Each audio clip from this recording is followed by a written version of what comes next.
오늘의 말씀 마가복음 2장 13절부터 17절입니다. 예수께서 다시 바닷가에 나가심에 큰 무리가 나왔거늘 예수께서 그들을 가르치시니라. 또 지나가시다가 알페오의 아들 레위가 세간에 앉아있는 것을 보시고 그에게 이르시되 나를 따르라 하시니 일어나 따르니라. 그의 집에 앉아 잡수실 때에 많은 세리와 죄인들이 예수와 그의 제자들과 함께 앉았으니 이는 그러한 사람들이 많이 있어서 예수를 따름이러라. 바리새인의 서기관들이 예수께서 죄인 및 세리들과 함께 잡수시는 것을 보고 그의 제자들에게 이르되 어찌하여 세리 및 죄인들과 함께 먹는가? 예수께서 들으시고 그들에게 이르시되 건강한 자에게는 의사가 쓸데없고 병든 자에게라야 쓸데있느니라. 나는 의인을 부르러 온 것이 아니요 죄인을 부르러 왔노라 하시니라. 아멘.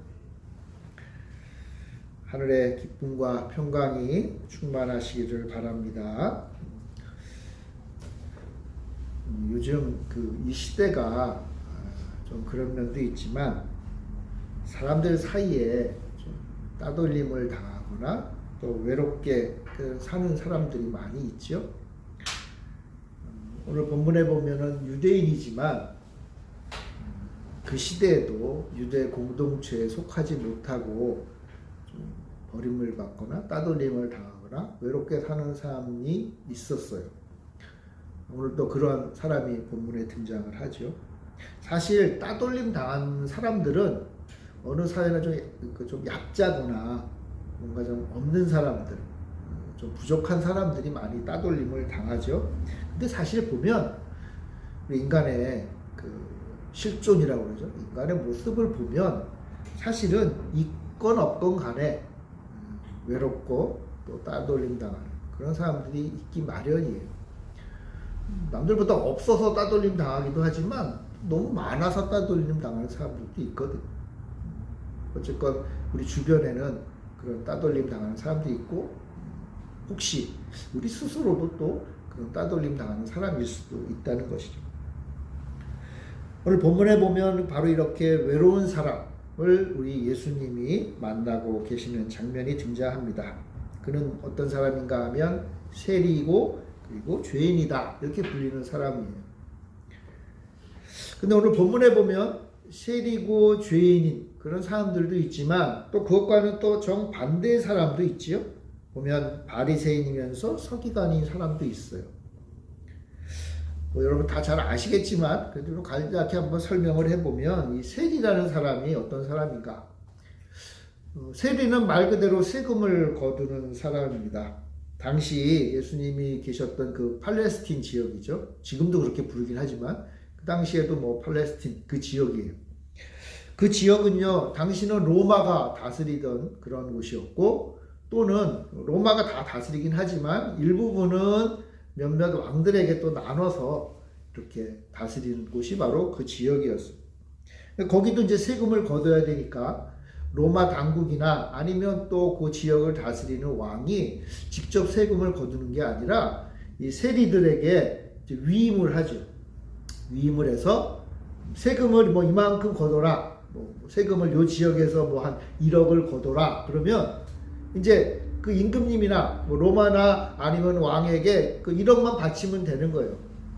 그러면 이제 세리들이 자기들 수수료 떼고 이렇게 해서 조금만 한 1억 한 1,000만 원만 거두면 백성들이 싫어할 이유가 없었겠죠. 그런데 보면 한 2억 3억을 거두는 거예요.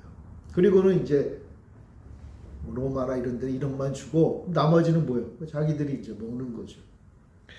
그러다 보니까 상납해야 될 금액보다 초과해서 세금들을 거두다 보니까 백성들의 입장에서 보면 세리는 아주 잔인한 고리대금 업자하고 다를 바가 없었던 거죠. 그러니까 백성들이 얼마나 싫어했겠어요. 그죠? 경제적인 착취를 할 뿐만 아니라 또 정치적으로도 로마 그리고 또 왕들에게 어떻게 보면 부역하는 거잖아요. 그죠? 그러다 보니까 백성들 입장에서 세리는 굉장히 안 좋은 평가를 받았어요. 한편으로는 원수죠, 원수. 그리고 그래서 그를 죄인이라고 부른 거죠. 어떻게 보면 우리나라 같은 경우에는 일제시대 때 일제 부역하면서 백성들을 괴롭혔던 사람들이 많이 있잖아요. 그죠? 흔히 말하는 친일파 이렇게 부르는 사람들. 그런 사람들의 모습과 비슷하다라고 볼 수 있어요. 이스라엘 백성들이 유대인들이 세리를 볼 때 그렇게 생각을 했다 하는 거죠. 물론 세리들은 경제적으로나 그 당시 사회적으로는 굉장히 높은 지위가 있었겠죠. 나름대로. 그러나 백성들은 그렇게 썩 좋아하진 않았다. 아니 오히려 매우 경멸했다라고도 볼 수가 있어요. 본문에 보면요. 세리며 또 죄인이다 이런 표현도 있죠. 죄인은 어떤 사람인가? 죄인은요. 말 그대로 법을 어긴 사람이라는 그런 의미가 있지만 이 당시에는 약간 다른 의미가 있어요. 여기서 말하는 죄인은요. 하나님 앞에 예배를 드릴 수 없는 존재라는 의미예요. 그러니까 종교적으로 성전에 나가서 하나님 앞에 예배를 드릴 참되고 정결한 유대인이 아니다라는 의미가 있어요. 여러 가지 이유가 있었겠죠. 정말 하나님의 말씀을 어겨서 죄인일 수도 있지만 이방인들과 함께 살면 죄인이 되는 거예요. 왜냐하면 이방인들은 이스라엘 사람들의 입장에서 보면은 부정한 사람들이잖아요. 그죠? 성전에 와서 예배드릴 수 없는 사람들이에요. 성전은요, 유대인들만 들어갈 수 있잖아요. 그러니까 이방인들은요, 뭐 법을 어겨서 부정한 게 아니라 그냥 유대인이 아니니까 부정한 거예요. 그런데 유대인이 아니어서 부정한 이방인들과 함께 일을 하는 유대인들도 있었을 거 아니에요. 그죠? 세리와 같은 사람들. 세리와 같은 사람들은 어떤 면에서 보면 항상 이방인들과 함께 자기보다 위에 있는 사람들과 항상 함께 있었을 테니까. 그러니까 뭐예요? 종교적으로 부정한 사람들이에요. 그리고 부정하니까 뭐예요? 죄인이 되는 거예요. 죄인. 특별히 바리새인들이, 이 당시에 바리새인들이 이방인들과 함께하는 사람들을 죄인이다라고 불렀던 거예요. 그러니까 이 죄인이라는 용어 자체는 바리새인들이 우리는 저런 죄인들과 달리 우리는 의인이야 라고 말하면서 하나님 말씀대로 살고 성전에 가서 예배 드릴 만한 참 정결한 하나님의 백성이야 라는 측면에서 우리는 의인이야 라고 하는데, 그럼 의인과 반대되는 게 있어야 되잖아요. 그죠? 그렇지 않은 사람들을 죄인이라고 불렀던 거예요. 죄인이라. 그러니까 죄인이라는 용어는요, 바리새인들이 어떤 면에서 보면 굉장히 많이 썼어요. 왜요? 우리와는 다른 저 죄인들, 이런 표현이거든요. 죄인들. 그 죄인의 전형이 뭐냐? 어떤 면에서 보면 세리죠. 세리. 세리들은요, 이방인들과 늘 함께하고 이방인에게 부역하고 하나님의 말씀보다는 이 세상의 법칙에 따라 살았던 사람들이니까 바리새인의 입장에서 보면 정말 죄인 중에 죄인인 거죠. 그게 이제 죄인이라는 의미예요. 죄인이라는 의미. 자, 그럼 반대로 바리새인은 누구냐? 바리새인은요, 예수님 당시에 생긴 지 얼마 안 된 그러한 사람들의 어떤 모임이라고도 볼 수 있어요. 이 바리새인은 예수님이 이제 이 땅에 오시기 한 300~400년 전에 그 당시에 이 팔레스틴 지역을 다스렸던 사람이 있어요. 그게 누구냐 하면 우리가 역사에서 많이 들어본 알렉산더 대왕이라는 말 들어보셨죠? 그죠? 그리스야, 헬라의 알렉산더 대왕이 그리스뿐만 아니라 예수님이 계셨던 그 팔레스틴 지역하고 또 지금으로 말하면 이라크 지역, 페르시아죠. 거기까지 다 점령을 했었잖아요. 그죠? 그러면서 헬라의 문화가 그 온 지역을 다 휩쓸었어요. 유대인이 살고 있던 이 팔레스타인 지역도 헬라의 문화. 여러분, 헬라의 문화가 어떤 문화죠? 우리가 잘 알잖아요. 그리스 로마 신화 그거잖아요. 거기 보면 그리스 로마 신화의 가장 중요한 특징이 뭐예요? 신들이 엄청 많잖아요. 그죠? 신들이 바글바글해요. 그 문화가 이제 유대인이 살고 있는 팔레스타인 지역에도 막 퍼지기 시작하는 거예요. 어떤 면에서 보면 선진 문화죠. 그죠? 강력한 힘을 가지고 있는 문화가 이제 팔레스타인 지역에 쫙 퍼진 거예요. 이게 유대인들의 입장에서는 끔찍한 거죠. 유대인은 뭐예요? 오직 한 분이신 하나님만을 섬겼잖아요. 한 분이. 근데 이 헬라의 문화가 싹 들어오니까 모든 유대인들이 막 흔들리는 거예요. 그때 우리는 이러면 안 돼.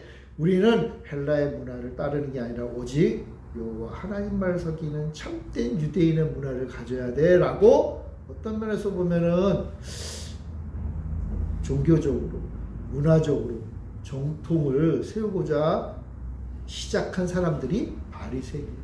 바리새인이라는 말 자체의 뜻이 뭐냐면 구별된 사람이라는 뜻이에요. 우린 달라. 우리는 뭔가 그래도 하나님을 잘 섬기는 사람들이야 라고 해가지고 시작된, 어떤 면에서 보면은 평신도 운동이에요. 평신도.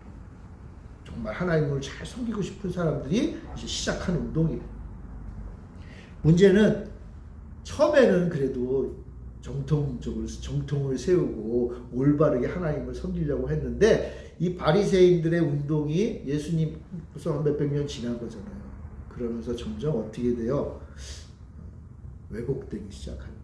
그리고는 어떻게 되냐면 바리새인들이요, 물론 성경 말씀에, 구약의 말씀에 근거했겠지만 구약에 있는 하나님의 말씀에다가 자꾸만 살을 붙이는 거예요. 안식일을 거룩하게 지켜라. 하나님께서 말씀하셨잖아요. 그죠? 근데 거기에 안식일을 지키기 위해서 이것도 해야 돼, 저것도 해야 돼, 이건 하면 안 돼, 이런 것들을 온갖 규정들을 다 만들어 놓고 바리새인들은 지켜요. 그런데 시간이 지나면 지날수록 규정들이 너무 많아지다 보니까 바리새인들은 지키는지 모르지만, 바리새인이라고 생각하는 아주 소수의 사람들은 지킬지 모르지만 대부분의 백성들은 어떻게 돼요? 지키고 싶어도 못 지키는 게 많아요. 못 지키는. 그럼 어떻게 돼요? 바리새인들은 점점 종교적으로 우리는 하나님 말씀 잘 지키는 사람이야 이런 생각을 하게 되면서, 그걸 못 지키는 사람들은 어떻게 하겠어요? 업신여기는 거. 그리고 뭐라고 부르기 시작해요? 우리는 하나님 말씀대로 잘 지키는 의인이고, 이 말씀 안 지키는 사람들은 뭐라고 불러요? 죄인이라고 부릅니다. 하나님의 말씀에 비추어서 의인이요 죄인이요를 구별하는 게 아니라, 사실은 하나님의 말씀에 비추어서 죄인 의인을 구별할 수도 없지만, 그러나 이제 바리새인들은 어떻게 하는 거예요? 자기들이 정해놓은 규칙에 따라 그거 지키면 자기들은 우리는 의인이야, 근데 못 지키면 너희는 죄인이야, 이렇게 부른다. 어떤 면에서 보면요, 그래서 예수님이 가장 책망한 사람들이 누군지 아세요? 바로 바리새인들이에요. 왜냐하면 바리새인들이 말하는 것이나 예수님이 말하는 것이 굉장히 비슷한 게 많아요. 그런데 의외로 예수님이 바리새인들을 굉장히 책망을 해요. 심지어는 바리새인들에게 뭐라고 얘기하냐면, 너희들은 회칠한 무덤이다. 속은 부정하고 부정한 시체가 있는데 겉만 회칠. 여러분, 회칠이 뭐예요? 석회잖아요. 석회칠하면 하얗잖아요. 예쁘잖아요. 겉은 예쁘게 꾸몄는데 속은 뭐하다? 시체가 있다. 부정한 것이다. 이렇게 책망을 했어요. 왜요? 자기들 마음대로 했다는 거예요. 자기들 마음대로, 자기들 스스로가 의인이라고 생각하고 자기들 스스로 규정을 정해서 그거 지키면서 살고, 나는 그래도 괜찮은 사람이야, 나는 하나님 앞에 올바른 사람이야 라고 생각하면서 자기들이 만들어 놓은 규정을 안 지키는 사람을 죄인 취급했다. 죄인 취급. 그리고 이 바리새인들 가운데 오늘 본문에 보면 특별히 서기관들이다 그러죠. 서기관은 말 그대로 말하면 성경을 이렇게 복사하는, 그 당시 뭐 복사기가 있는 것도 알잖아요. 그러니까 성경을 계속 써서 새로 만들어내는 사람들이에요. 근데 그 당시에 글을 쓸 수 있는 사람이 많지 않았으니까 성경을 쓰던 서기관들이 그 외에 여러 가지 공문서들도 쓰고, 이 글을 쓰는 일은 어떻게 보면 굉장히 인텔리들이죠. 요즘으로 말하면. 그런 역할을 했던 사람들.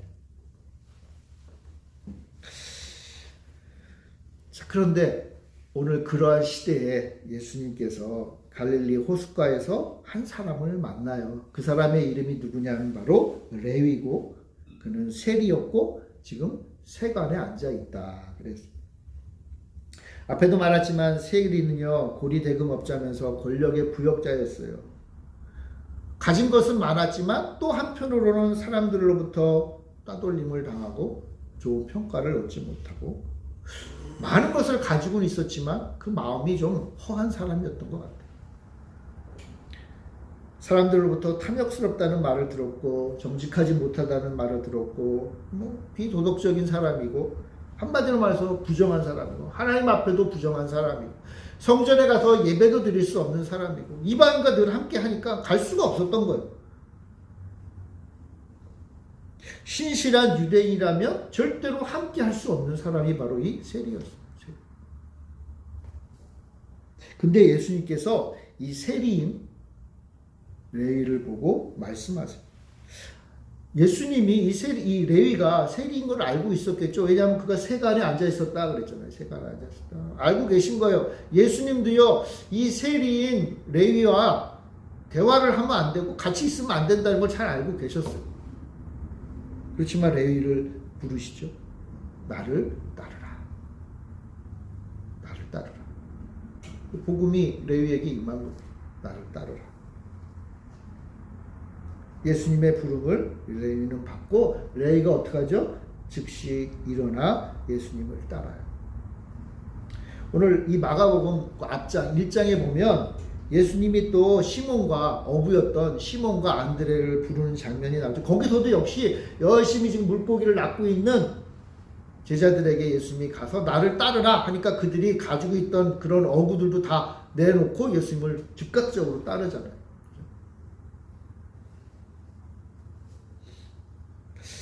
죄인인 레위를 부르자 레위가 예수님을 따라요. 이것도 참 놀라운 일이죠. 놀라운 일이에요. 예수님이 레위를 부르는 일도 놀라운 일인 거예요, 사실.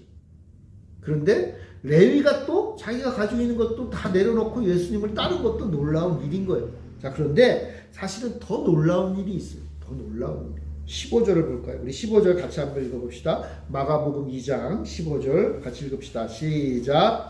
그의 집에 앉아 잡수실 때에 많은 세리와 죄인들이 예수와 그의 제자들과 함께 앉았으니 이는 그러한 사람들이 많이 있어서 예수를 따름이러라. 예수님이요, 죄인이며 세리였던 레위의 집에 가신 것 같아요. 그래서 거기 가서 그들과 함께 식사를 해요. 그리고 그곳에 보니까 더 많은 세리와 죄인들이 있었다. 그러니까 지금 예수님이요, 제자들과 함께요, 세리와 죄인들이 바글바글한 곳에 지금 태연히 앉아 계셔서 함께 식사를 나누고 있는 거예요. 아까 말씀드렸죠. 죄인과 함께, 유대인들이 죄인과 함께 있으면 무슨 일이 벌어져요? 부정해지는 거예요. 이 부정하다는 말은 말 그대로 무슨 뭐가 묻어서 더러워졌다는 의미가 아니라 하나님 앞에 그러니까 성전에 나가서 예배 드릴 수 있는 상태가 안 된다는 거예요. 거룩하신 하나님께 나가려면 정결해야 되거든요. 그래서 유대인들은요, 늘 정결하게 하려고 노력을 해요. 근데 정결하게 되지 않고 정결하지 않는 부정해지는 가장 어떻게 쉬운 방법이 뭐냐 하면 부정한 것과 접촉을 하면 돼요. 부정한 것과. 이방인들은 어떤 존재예요? 부정한 존재. 그러니까 이방인들하고 같이 손을 맞잡거나 함께 식사하거나 같은 공간에 있으면 부정해지는 거예요. 그게 진짜 유대, 말 그대로 앞에 말한 그 바리새인 같은 사람들은요, 절대 이방인들과 함께 있지 않아요. 왜요? 그럼 부정해지거든요.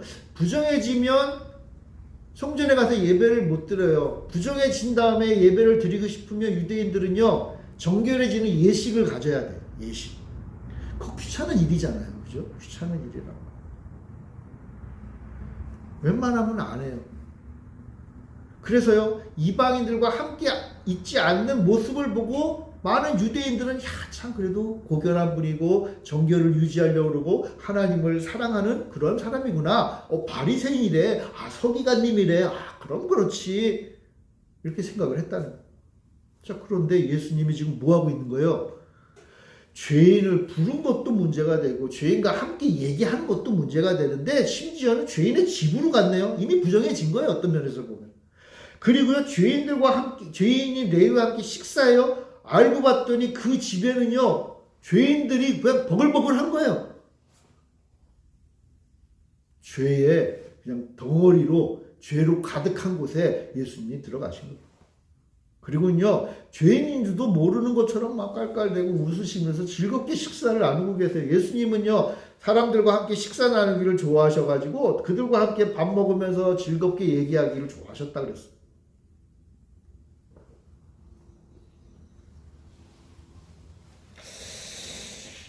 이런 일이 한두 번이 아니었던 것 같아요. 그래서 누가복음 7장 34절에 보면 예수님이 스스로를 이렇게 말씀하시는데 인자는 와서 먹고 마시매 너희 말이 보라 먹기를 탐하고 포도주를 즐기는 사람이요 세리와 죄인의 친구로다 하니. 예수님이 말하기를 야 너희들은 날 보고 뭐라고 말하느냐 하면 먹기를 탐하고 포도주를 즐기고 세리와 죄인의 친구다라고 주변에 있는 사람들 가운데 바리새인 같은 사람들이 예수님에게 늘 하는 말이 이거였다는 거예요. 아 예수님 그렇게 먹는 거 좋아하지? 아, 사람들하고 놀기 되게 좋아하시네. 그러면서 세리와 죄인과 함께 있네. 왜냐하면 바리새인들의 입장에서 보면 예수님의 그 모습이 이해가 안 되는 거예요. 이해가 안 돼요.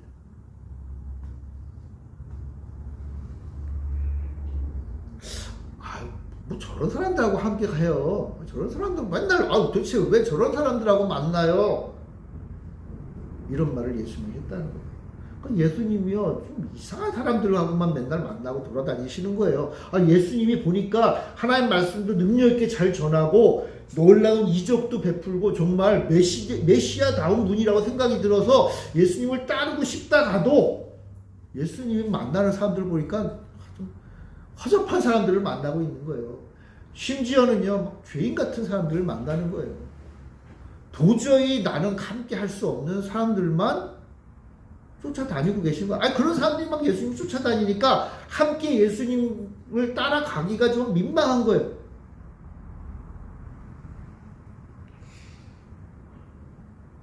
오늘 본문에 보면 예수님을 따르는 사람들 중에 이 바리새인들 그리고 또 서기관 같은 사람들이 있었던 거죠. 그죠? 그러니까 이 일을 알 거 아니에요. 그죠? 그러니까 예수님이 제자들과 함께 전도 여행을 떠날 때 예수님 좋아서 쫓아다니는 사람들이 있었는데 그 중에 세리와 죄인 같은 사람들도 있었지만 또 한편으로는 바리새인과 서기관 같은 사람도 있었던 거예요. 그런데 바리새인 입장에서 보면 예수님이 우리 같은 바리새인들, 우리 같은 좀 그래도 하나님 말씀대로 잘 사는 사람들만 좀 데리고 다니면 좋겠는데 도저히 같이 할 수 없는 그런 사람들도 예수님이 데리고 다니고 심지어는 그런 사람들 집에 예수님이 들어가셔서 같이 그런 사람들과 같이 밥을 먹고 있는 게 도대체 마음에 들지 않아요.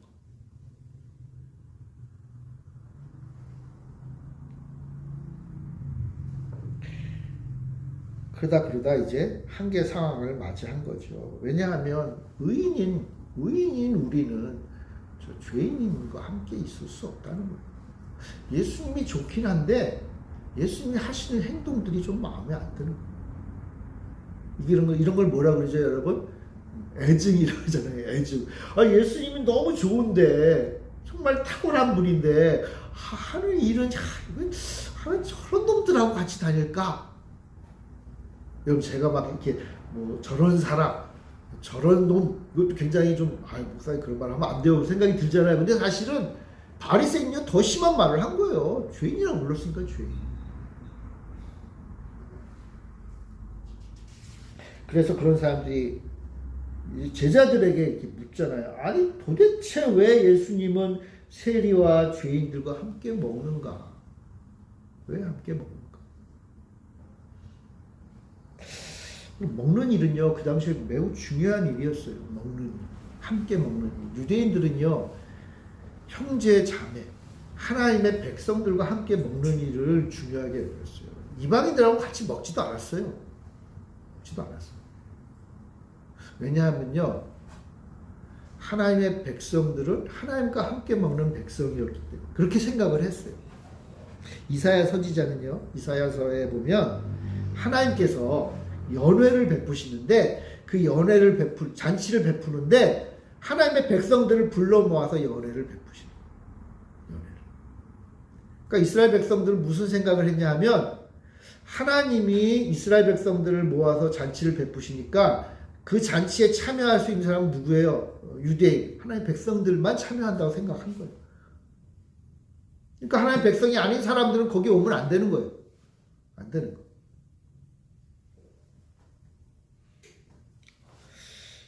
근데 예수님은 좀 다른 말씀을 하신 거죠. 예수님. 마태복음 22장에 보면 예수님이 이 하나님이 베푸시는 그 연회, 그 잔치에 대한 좀 약간 다른 굉장히 중요한 이야기를 하시는데 한번 찾아봅시다, 여러분. 마태복음 22장. 마가복음 바로 앞에 책이죠. 마태복음 22장. 8절부터 10절입니다. 마태복음 22장 8절부터 10절 같이 한번 읽어봅시다. 마태복음 22장 8절부터 10절 시작.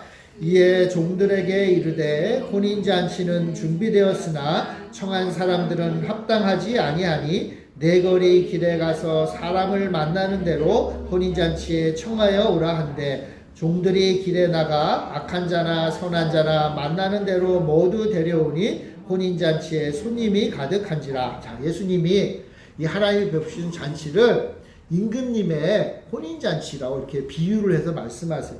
그래가지고 이 임금님이 자기 백성들 가운데 사람들을 다 초청을 해요. 잔치에 오세요. 그런데 종들이 가서 초대장을 막 주는데 그 초대장을 받은 그 백성들이 나 바빠요. 나 할 일이 있어요. 이렇게 얘기한다는 거예요. 임금님의 초청장을 거부하는 것도 좀 비현실적인 일이긴 한데 그러나 어쨌건 거부한다는 거예요. 그래서 종들이 돌아가가지고 임금님한테 보고해요. 심지어는요 임금님이 열받아가지고 초청장을 거부한 백성들을 싸그리 다 하라는 말까지 있어요. 근데 그거 제가 빼버렸는데 그 다음에 임금님이 뭐라 그러냐면 오늘 읽은 8절처럼 종들에게 명령을 하는데 야 그러면 다시 나가라. 다시 나가서 사거리 사람들 많이 모이는 시장거리에 가서 사람들을 불러 모아서 혼인잔치를 채워라. 그런데 놀라운 말씀하죠. 10절에 보면 종들이 길에 나가 악한 자나 선한 자나 만나는 대로 모두 데려와라. 약간 좀 이해가 안 되는 말씀이잖아요. 예수님이 이 말씀을 하시는 거예요. 그러니까 원래는 하나님이 만드신 그 하나님이 여신 그 잔치에는 하나님의 백성들 바리새인들의 생각에는 의인들만 간다고 생각을 했던 거예요. 하나님의 백성들이 하나님 말씀대로 사람들은 의인이잖아요. 그죠? 바리새인 우리 같은 의인들만 하나님이 여신 잔치에 갈 수 있다고 생각을 한 거예요. 자, 그런데 예수님이요 전혀 새로운 말씀을 하시는 거예요. 잔치를 열었는데 너희 바리새인들 같은 사람들에게는 초청장을 보냈는데 다 지 할 일 때문에 바빠서 못 온대. 예수님 그 말씀이 거예요. 그러면서 뭐라고 말씀하시는 거예요? 안 되겠다. 이 잔치를 다시 채워야 되는데 가서 채우는데 누구로 채워라? 악한 자나 선한 자나.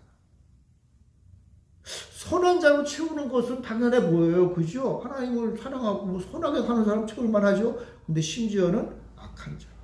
그럼 여기서 악한 자는요, 세상의 악한 자를 의미한다기보다 성경에서 말하는 악이 뭐냐 하면 하나님을 떠난 사람을 악이라고 그래요. 하나님을 떠난 거. 근데 뭐야? 하나님을 떠났지만 불러오라는 거예요. 불러와라. 왜냐하면 그 잔치는 사람으로 가득 차야 되니까. 이 잔치는요, 선한 자든 악한 자든 지금 하나님 잘 섬기든 지금 저 하나님 떠나서 하나님 없이 살았던 사람이든 하여튼 어쨌건 불러 모으라는 거예요. 불러 모아라. 불러 모아서 이 잔치 자리를 채워라. 여러분 예수님이 말씀하시는 이 잔치가 뭘까요? 오늘날 우리 예수님께서 이 자리를 채워라. 누구든지 채워라라고 하는 이 잔치 자리가 오늘 우리에게 뭐지요? 이게 교회예요. 교회는요 하나님을 잘 섬기는 사람으로도 채워지지만 하나님 아무것도 모르는 아니 어제까지 하나님 없이 잘 살았던 사람들도 채우는 거예요. 여러분 우리가 교회 전도할 때 하나님 잘 믿고 있는지 체크하고 신앙생활 잘하는지 체크하고 하나님을 정말 사랑하는지 체크하고 하나님 앞에 11조도 잘 드리는지 다 체크해서 통과한 다음에 교회로 부르나요? 아니잖아요. 심지어는요 하나님을 안 믿는 사람도 교회로 부르잖아요. 그래서 그 교회를 채우잖아요. 사람을 채우잖아요. 왜요? 예수님이 하신 명령이 이 자리를 어떻게 하라? 채우라는 거예요. 채워라.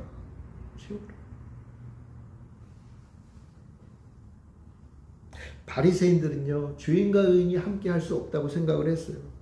그렇지만 예수님은 뭐라고 말씀하시는 거예요? 죄인은 의인이든 하나님이 만드신 그 잔치자리에 채워라는 거예요. 채워라. 어떤 분들은 가끔 그런 얘기를 해요. 아, 왜 교회 다니는데 왜 저렇게 엉망진창인지 모르겠어요, 목사님. 그럼 제가 뭐라 그럴까요? 아, 죄인이니까 하나님 없이 사니까 여러분 교회 나와서 예배 한번 드린다고 하나님에 대해서 깨닫고 하나님이 어떤 분인지 알고 나를 향하신 하나님의 은혜가 무엇인지 알고 하나님이 나를 통해서 하기를 원하시는 그 놀라운 일들을 다 아는 사람이 어디 있어요? 아무도 없죠. 그런데 교회로 불러오세요 하나님이. 왜요? 이제 시작하시는 거죠. 죄인이든 의인이든 교회로 불러 모아서 이제 교회에 와야 이 잔치에 와야 그래야 하나님이 주시는 음식도 먹고 말씀도 듣고 하나님의 뜻을 깨닫고 뭔가 하나님을 잘 섬기는 사람을 따라서 믿음의 삶을 살기 시작할 거 아니에요. 그러니까 어떻게 해요? 그러니까 교회로 오게 하는 거예요. 교회로. 그러니까 아직 채 신앙이 잘 자라지 못한 사람들도 있겠죠. 그죠? 여러분 교회도요. 하나님 모르는 사람들도 있어요. 여러분 목사라고 하나님에 대해서 다 알까요? 아니에요. 목사도요. 삶을 살아가면서 하나님과 함께 교제하면서 하나님에 대해서 더 배워갈 뿐이에요. 그러니까 어떤 면에서 보면 여러분 바리새인의 입장에서 보면요. 우리는 다 죄인일 수 있어요. 왜요? 우린 유대인도 아니고 여러분 우리가 바리새인들처럼 성경 말씀 잘 알아요? 잘 몰라요. 하나님을 뜨겁게 사랑해요? 그런 것 같지도 않아요. 우리는 어떤 면에서 다 죄인이에요. 바리새인 입장에서는요. 하나님 베푸신 잔치에 들어올 만한 자격이 없는 사람들이에요.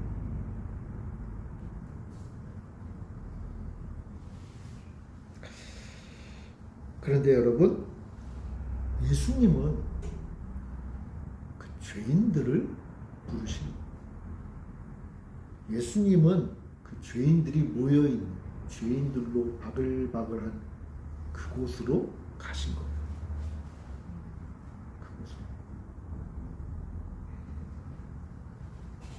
저는 오늘 교회가 바리새인들 같은 모습으로 비춰질 때가 간혹 보인다는 거.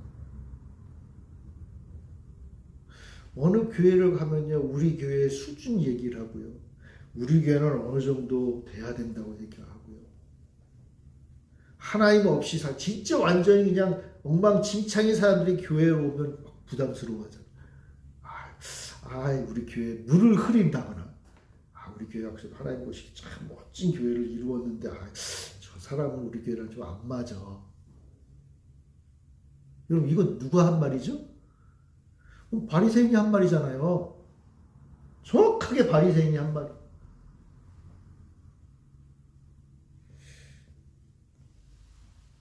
우리 교회가 이 땅에 있는 교회들이 혹시 그러지 않을까? 저는 그러고 있다고 생각이 들어요. 그러고 있다.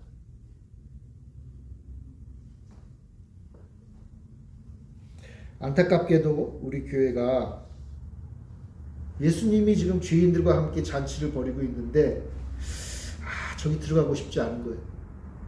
그럼 어떻게 해요? 이 바리새인들처럼 밖에서 들어가지는 못하고 참아. 왜냐하면 거기 들어가면 부정해진다고 생각하니까 차마 저기 들어가지는 못하고 밖에서 왜 예수님이 저기 계시지? 이런 말을 하고 있는 거예요. 바리새인들이 이런 질문을 하니까 예수님이 답을 주세요. 7절에 같이 한번 읽어봅시다. 마가복음 2장 17절 같이 읽어봅시다. 시작. 예수께서 들으시고 그들에게 이르시되 건강한 자에게는 의사가 쓸데없고 병든 자에게라야 쓸데있느니라. 나는 의인을 부르러 온 것이 아니요 죄인을 부르러 왔노라 하신다. 예수님은 의인을 부르러 온 것이 아니라 죄인을 부르러 왔다.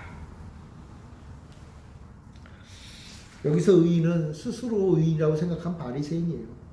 예수님이 난 너희들 부르러 온 게 아니라 너희들이 죄인이라고 부르는 세리, 죄인들을 부르러 왔다. 그러면서 예수님이 좀 약간 뜬금없이 의사 얘기를 하시죠. 의사 얘기. 그러니까 죄인은 병든 자고 의인은 병든 자가 아니다. 그렇게 얘기하는 것 같아요. 근데 그게 핵심일까 하는 생각이 들어요. 왜 예수님이 갑자기 뜬금없이 의사 얘기를 하실까? 의사. 당연히 건강한 자는 의사가 필요 없죠. 병든 자에게만 의사가 필요해요. 근데 예수님이 자신을 의사라고 얘기하셨어요. 왜 갑자기? 왜 의사라고 하셨지? 의사는 어떤 존재입니까? 오늘날 1급 대학병원 같이 좀 시설도 좋고 의리의리하고 깨끗하고 의사 선생님들은 다 이렇게 하얀 가운들 입잖아요. 그죠? 멋있어 보이잖아요. 근데 그거는 이제 오늘날의 의사의 모습이고, 이 당시의 의사는요, 주로 이제 외과 의사들이죠, 다. 외과를, 요즘으로 말하면 외과를 담당하는 의사고요. 이런 표현이 있어요. 의사는 환자 때문에 손을 더럽힐 수밖에 없는 존재.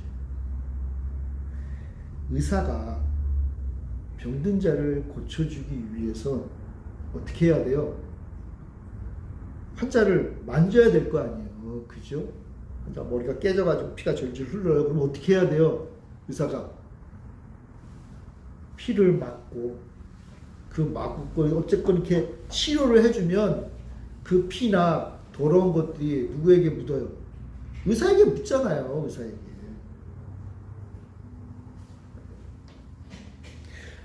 환자가 온갖 부정한 것에 노출될 수밖에 없잖아요. 그러면 의사도 그렇게 되는 거예요. 의사도 그렇게 되는 거예요. 그러나 의사가 아이고 내가 이 환자가 더러우니까 아이고 이거 내가 만지면 부정해지는데 내가 이거 만지고 싶지 않은데 이러면 의사가 됩니까? 의사는 어떻게 해요? 그런 거 뭐 신경 쓸 수가 없잖아요. 지금 당장 의사가 해야 될 일이 뭐예요?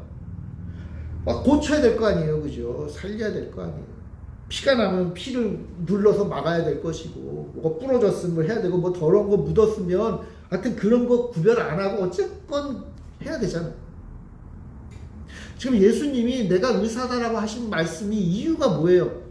지금 바리새인들이 더러운 것, 부정한 것 나는 접촉하기 싫습니다라고 얘기하는 거잖아요. 근데 예수님 뭐라는 거예요? 아니야.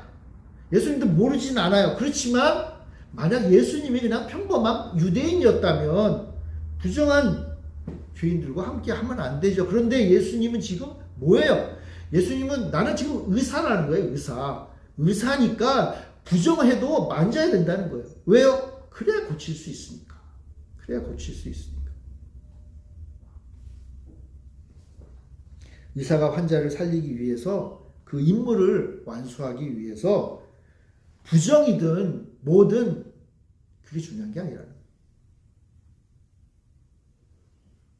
예수님이 하실 일이 있어요. 하나님을 알지 못하고 하나님 없이 사는 사람들, 이 땅에서 소외받고 사는 사람들, 하나님의 백성이라고 하는 소위 바리새인들로부터 따돌림을 당하고 하나님을 섬기기 위해서 성전에도 가지 못하는 그 사람들, 어떤 면에서는 병든 자들이잖아요. 그런 사람들 내가 고치러 의사로 왔다. 그러니까 어떻게 해요? 그들과 함께 해야 되겠다. 그들을 내가 치료해야겠다. 내가 그들을 만지고 그들의 상처난 부위를 내가 감싸서 내가 그들을 치료해야 될 의사로 왔기 때문에 나는 여기 있다는 거예요. 어떤 면에서는 나는 어쩔 수 없다는 거예요. 나는 이 일을 하기 위해서 이 땅에 왔으니까 이렇게 할 수밖에 없다. 할 수밖에 없다. 예수님은 당신의 손을 더럽히는 한이 있어도 죄인을 부르러 이 땅에 오신 의사다. 죄인을 불러서 하나님의 구원잔치를 채워야 될 임무가 있는 분이에요. 그러니까 예수님은 뭐예요? 의인을 부르러 온 게 아니라 누구를 부르러 왔다? 죄인을 부르러 왔다. 그러니까 예수님은 죄인의 친구예요. 그 당시 사람들이 바리새인들이 예수님을 부르는 별명이 그거였어요. 예수님 죄인의 친구다. 세리의 친구다. 그들과 함께 있으니까 왜요? 그들을 치료할 의사로 오셨습니다. 그러니까 나보고 예수님이 나보고 뭐 부정하니 뭐니 얘기할 필요도 없다는 거야. 내가 부정을 모르는 분도 아니자는 거야. 예수님이 그걸 왜 모르시겠어요? 다 알아요. 다 아세요. 그런데 지금 그게 중요한 게 아니다. 내가 할 일이 있다. 내가 할 일이 있다.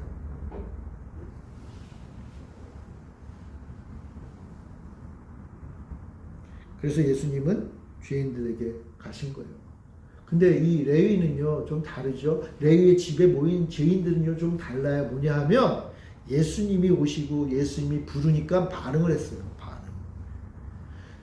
바리새인들로부터는 죄인 소리를 들었지만 하나님 모실 때에는 죄인이에요. 맞아요. 죄인이지만 하나님이 부르시니까 반응을 했어요. 반응. 그래서 예수님을 따랐다는 거예요. 예수님을 따른. 그리고 하나님의 그 초대장, 그 초대장을 밟고 돌아선 게 아니라 그 부름에 응답해서 잔치에 참여한 자들이. 놀랍게도 이 잔치에 참여한 자들은 다 병든 자들이었죠. 죄인이잖아요. 그런데 예수님은 이 병든 자를 치유하고 그래서 죄인을 어떤 사람을 바꾸세요? 의인.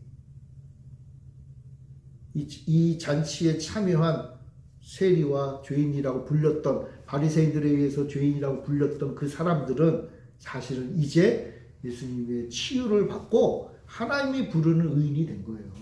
하나님이 부르시는. 바리새인들 이거 이해하기 어렵죠. 여러분 교회 안에요. 우리 보기에 부족한 사람들도 있어요. 근데 그 사람이 어쨌건 하나님의 부르심을 받아서 교회에 와서 예수님이 나를 위해서 십자가 달려 죽으시고 하나님이 나를 사랑하시네 라고 고백하면 그 사람은 의인인 거예요. 물론 내가 볼 때는 부족한 게 많죠. 여러분 예수 믿고 예수님 믿음으로 고백한다고 해서 그 사람이 하루아침에 바뀌나요? 하나도 안 바뀌어요, 여러분. 하나도 안 바뀌어요. 그런데 하나님은 이제 그를 의인으로 부르죠. 그게 예수님이 하신 일이에요. 예수님이 하신 일. 아까 우리가 다 어떤 사람들이라고 했어요? 우리는 사실은 다 죄인이라고 그랬죠? 우리 다 죄인인 거예요. 죄인인데 우리 하나님이 우리를 부르신 그 초대장을 받아들고 그냥 나 바빠요 하고 떠난 사람이 아니라 그래도 이제 예수님 만나기 위해서 하나님 보고 싶어서 교회에 와서 예배 드리는 사람들이 됐잖아요. 잔치에 참여한 자들이 됐어요. 그럼 이제 우리는 어떤 사람이에요? 예수님과 함께하는 사람. 이제 우리는 뭐예요? 우리는 치료받고 이제는 우리는 의인이 된 거예요. 여러분 기뻐하세요. 여러분들 다 의인이 되었습니다. 바리새인이 부르는 의인이 아니라 하나님이 부르시는 의인이 됐다. 하나님 보기에 의인이 되었다는 거예요. 물론 내 삶은 아직도 부족한 게 있죠. 내 성격이 아직 좀 더러운 것도 있죠. 내가 살아왔던 인생의 굴곡의 모습들이 바뀌진 않아요. 그러나 하나님 보실 때에 우리는 의로운 사람이 된 거예요. 그러니까 어때요? 그러니까 기쁜 거죠. 하나님이 나를 의인으로 삼아주셨고 의인으로 불러주시니 그리고 주님이 베푸신 그 잔치에 우리가 참여할 수 있으니 얼마나 행복한 거예요. 그리고 이 일을 하기 위해서 우리 예수님이 오셨다. 우리가 예수님 앞에 나아갈 때 우리는 병든 자요, 우리는 죄인이요, 우리는 부족한 자인 거예요. 맞아요. 그러나 이제 우리 예수님을 통해서 우리는 새로워지는 거예요. 보라, 우리가 새로운 피조물이 되었다. 우리가 새로 태어났다. 이제 우리는 이후로 뭐예요? 우리는 건강한 사람이 된 것이고 이제 우리는 의인이 된 것이고 우리는 하늘 잔치에 참여하는 하나님의 귀한 백성들이 된 거예요. 그러니까 여기서부터 이제 시작인 거예요. 이 시작을 통해서 이제 하나님 백성다운 모습으로 하루하루 날마다 그래서 자라간다. 그렇죠? 자라간다. 언제까지 자랄까요? 여러분 우리가 주님 부르시는 그날까지 자라가는 거예요. 부르시는 그날까지. 근데 어떤 사람들은 자라다가 좀 멈출 때도 있어요. 어쩔 수 없지 뭐. 근데 다시 또 깨닫고 자라기 또 시작해요. 어떤 사람은요, 예수님 만난 이후로 우리 잘 자라요. 그런 분들은 정말 믿음의 사람이 되는 거죠. 사랑하는 성도 여러분, 예수님이 죄인이요 건강하지 못한 우리를 부르셨습니다. 그리고 이제 우리를 새롭게 하셨어요. 주님과 함께하는 백성으로 삼아 주셨어요. 아직 내 모습을 보면 부족한 것들이 있죠. 그러나 이제 시작입니다. 이제 주님이 기뻐하시는 백성으로 건강한 자로 성장하고 성숙해서 주님과 늘 함께 동행하는 주님이 부르시는 주님 보기에 참된 의인으로 살아가는 우리 모두가 되었으면 좋겠습니다. 이것이 바로 주님이 오신 이후에 기도하겠습니다. 사랑의 주님, 죄인이고 부족하고 병들고 사람들 보기에 자랑할 것이 아무것도 없는 저희들을 주님이 찾아오셔서 우리에게 놀라운 은혜 베풀어 주신 주님 참 감사합니다. 이제 주님이 우리를 건강하게 하시고 날마다 성장케 하시고 참된 의인으로 살게 하셨사오니 주님, 이 주님의 부르심에 올바로 반응하며 믿음으로 반응하며 그래야 주님 기뻐하시는 자로 하루하루 성실히 자라갈 수 있는 우리 모두가 되게 하여 주시옵소서. 주님 베푸시는 이 아름답고 귀한 잔치에 늘 참여하는 믿음의 백성들이 되게 하여 주옵소서. 감사드리며 예수님의 이름으로 기도합니다. 아멘.